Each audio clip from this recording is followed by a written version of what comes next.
Have you ever noticed how many of our stories are the same story? A hero, often an ordinary person living an ordinary life, is called to an extraordinary adventure.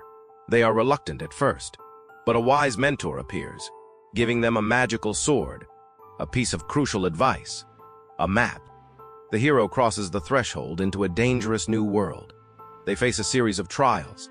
They gather allies. They confront their deepest fear in a dark cave, and they slay a great dragon, literal or metaphorical. They seize a treasure, a holy grail, an elixir, and they make the long, perilous journey home, returning as a master of two worlds to bestow this life-saving boon upon their people. This is the hero's journey. It is the primal script, the mythic DNA that underlies everything from the ancient Greek myths and the story of the Buddha to Star Wars, the Lord of the Rings, and the Matrix. For thousands of years, this has been our culture's dominant myth. It is the story we have told ourselves about how change happens, how evil is defeated, and how the world is saved. It is the story of the exceptional individual, the lone wolf, the chosen one who rises up to save a passive and grateful society. And it is a story that is dying. We are living in the twilight of that myth. And the visceral, pervasive anxiety of our time, the feeling of being adrift in a chaotic and leaderless world, is the feeling of a culture that has lost its central story and has not yet found a new one. The old god is dead, and we are desperately, blindly, searching for what comes next. Today, we explore the death and rebirth of the hero and why our culture is in a state of quiet desperation for a new myth to live by. To understand why the old myth is failing us, we must first look at how it has been deconstructed. The 20th and 21st centuries have been a brutal acid bath for simple narratives. We have grown cynical, and for good reason. We have seen the dark side of our heroes. We have seen the corruption behind the shining facade. The clear line between good and evil has blurred into an unsettling gray. Our most compelling protagonists are no longer shining knights. They are anti-heroes. Tony Soprano, Walter White, Don Draper. We are fascinated by the shadow, by the flawed human being, not the perfect archetype. The old-fashioned hero, the Superman who is purely good, feels naive, almost laughable, in the face of the complex moral ambiguity of the modern world. But the problem runs deeper than just cynicism. The fundamental structure of the old myth is simply no longer fit for purpose. The problems we face today are not dragons. You cannot slay climate change with a sword. You cannot defeat systemic inequality by finding a holy grail. You cannot conquer a global pandemic or the threat of nuclear annihilation on a solo quest. These are not singular, monstrous villains that can be located in a single dark castle. They are complex, interconnected, systemic crises. They are a thousand-headed hydra, and they are born not from some external evil, but from our own collective behavior. They are the product of our own collective shadow, and the myth of the lone hero is not only useless in the face of this reality, it is actively dangerous. It is dangerous because it teaches us to be passive. It teaches us to wait. We scan the horizon looking for the chosen one, the brilliant leader, the visionary billionaire, the one person who will come and fix everything for us. We project our heroic fantasies onto politicians, celebrities, and tech moguls, elevating them to the status of saviors. And then, when they inevitably reveal themselves to be flawed, complex, and all too human, we are crushed by disappointment. We tear them down, and our cynicism deepens, and we begin the search for a new hero to carry our projections.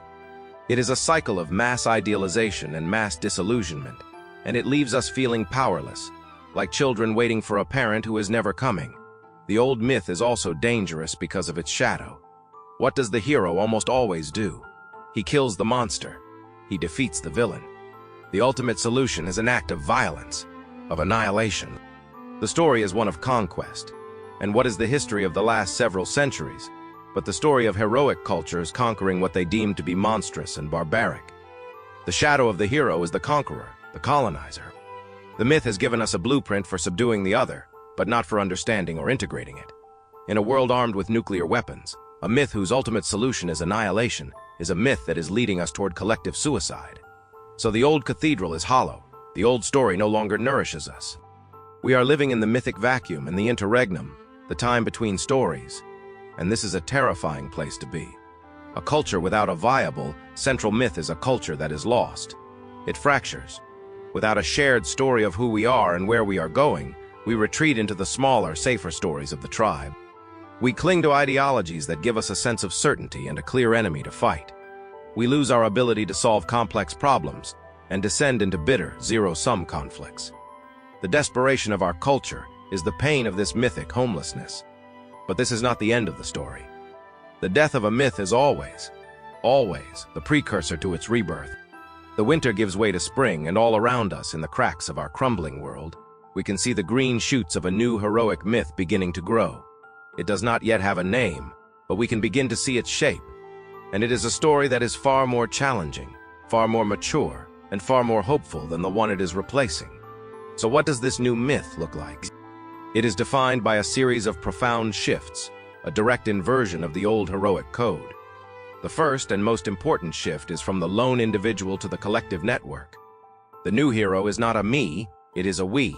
It is not the chosen one, it is the choosing many. The new heroic stories are not about the one person who stands apart from the crowd, but about the crowd that learns to stand together. The protagonist of this new myth is the network. It is the team of scientists across the world sharing data in real time to develop a vaccine. It is the decentralized social movement, connected by hashtags and a shared purpose, that challenges an unjust system. It is the open-source community building tools for everyone. In this new myth, the heroic quality is not exceptionalism, it is connectivity. The superpower is not a magic sword. It is the ability to collaborate, to communicate, to create a collective intelligence that is far greater than the sum of its parts. This is a story that does not ask us to wait for a hero. It asks us to become a heroic network. The second shift is from slaying the dragon to integrating the shadow. The new myth understands that our greatest enemy is not an external monster. The dragon is within us. It is our own greed, our own tribalism, our own apathy, our own capacity for self-destruction. These are the forces that are fueling our collective crises. And you cannot kill your own shadow. You cannot slay a part of yourself. The attempt to do so only makes it stronger. The new heroic act is not one of annihilation, but one of integration. It is the profoundly difficult work of facing our own collective darkness. It is the courage to acknowledge our own complicity in the systems that are causing harm. The hero of this new myth is not the one with the purest heart, but the one who is brave enough to own their own shadow and do the work of healing and transformation. This is a journey of collective self-awareness, of taking responsibility for the monster and learning to transform its raw, destructive energy into a creative force. The third shift is from rescuing the princess to healing the feminine. The old hero's journey is an overwhelmingly masculine story. It is about action, conquest, logic, and the linear path. The feminine principle, often symbolized by the princess in the tower, is something passive, something to be won or rescued. The new myth understands that this imbalance is at the very heart of our crisis.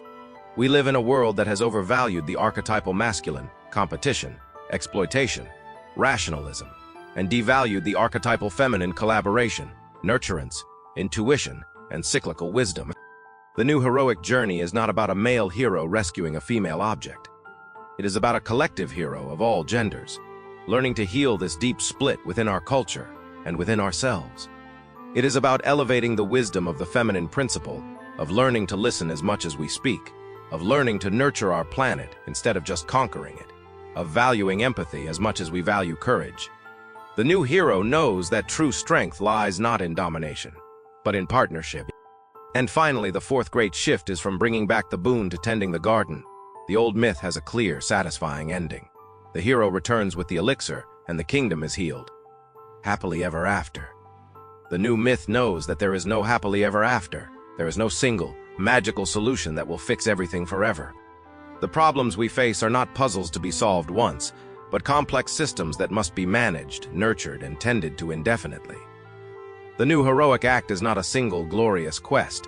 It is the ongoing, unglamorous, and often invisible work of tending the garden. It is the work of the community organizer, the regenerative farmer, the teacher, the caregiver, the engineer maintaining a complex system. It is the daily practice of repair, of maintenance, of showing up. This myth does not promise a final victory. It promises a meaningful process. It redefines heroism not as a momentary act of greatness, but as a sustained act of care. This new myth is not as simple as the old one. It is not as easy to tell. It doesn't have a single, clear protagonist. Its ending is never truly an ending. It is a story that is complex, interconnected, and ongoing. just like life. The desperation we feel in our culture is real. It is the pain of letting go of a story that has defined us for millennia. It is the fear of the unknown, but it is also a sign of profound growth. It is the labor pains of a new, more mature, and more honest story about ourselves. This story does not ask us to look for a hero on a white horse. It asks us to look at each other. It asks us to look in the mirror. The heroic journey of our time is not the journey of the one, but the journey of the many, and the elixir we are searching for is not in some distant dragon's cave. It is in our own capacity to connect, to face our own shadows, and to commit to the long, patient, and sacred work of tending to our world together. The hero is not coming. The hero is here.